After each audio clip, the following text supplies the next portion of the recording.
Okay, so this method called partial quotient, or the nickname for this one is Big 7, which you will see in a second, is probably something your parents have not seen, but it's really fun to do. So the reason it's called Big 7 is you take this and you bring it all the way down.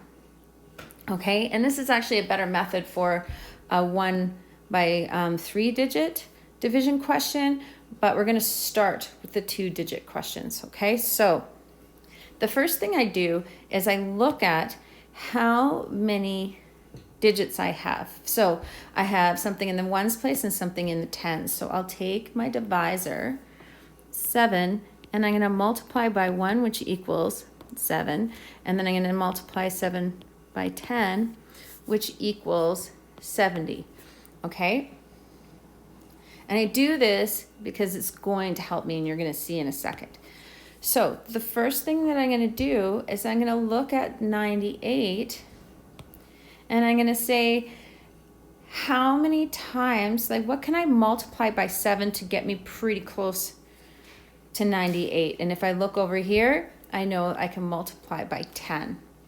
So I'm going to write this here. And if you notice, I'm going to write all my partial quotients on this side of the line here. Okay? And then I'm going to add them together. So now 7 times 10 is 70, making sure that I line my place values up very carefully so that I don't lose track. And I go 8 minus 0 is 8, and 9 minus 7 is 2. Okay, now I know that 7 times 2 is 1, or 7 times 1 is 7. 7 times 2 equals 14, and 7 times 3 equals 21. 7 times 4 equals 28. So if I'm trying to get as close to 28 as I can, I'd obviously use the 4. 7 times 4 is 28. 8 minus 8 is 0. 2 minus 2 is 0.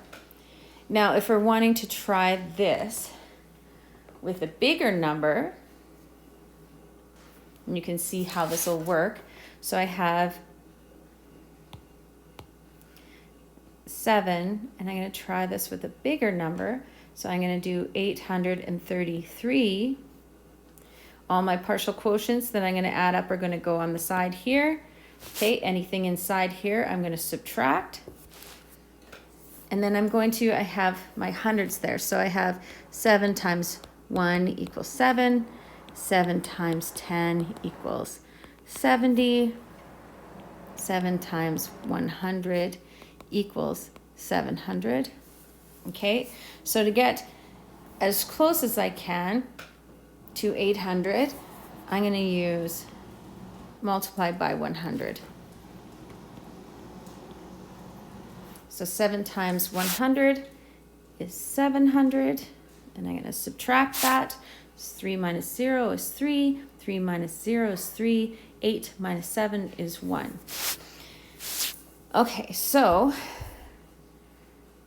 I know that the next one that I'm going to use is going to be between these two numbers. So I could go 7 times 11 equals 77. And if that's the biggest number I know, I could stop there, or I can continue and do 7 times 12. And that equals 84. And oftentimes, this is the biggest, times 12 is the biggest number that people know off by heart. So I will go 12. Notice I'm lining up my place values here to make it easier to add. And I know that this is 84. So I'm going to subtract. Okay. So I borrow from the 3 in the tens column, so from the 30s, and I have 13 minus 4 is 9. 12 minus 8 is 4. Okay, so now I know what this answer is, but I'm going to keep going.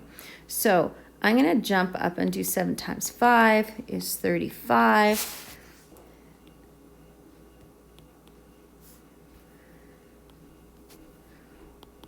7 times 6. 7 times 7 is 49, and I found it there, so I'm going to go 7 times 7, still lining up my place value, is 49, and that is 0. So then, to find out my answer, 7 plus 2 is 9. The tens place is 1. 1 plus 0 is 1. And then 1 plus nothing is 1. So it's 119.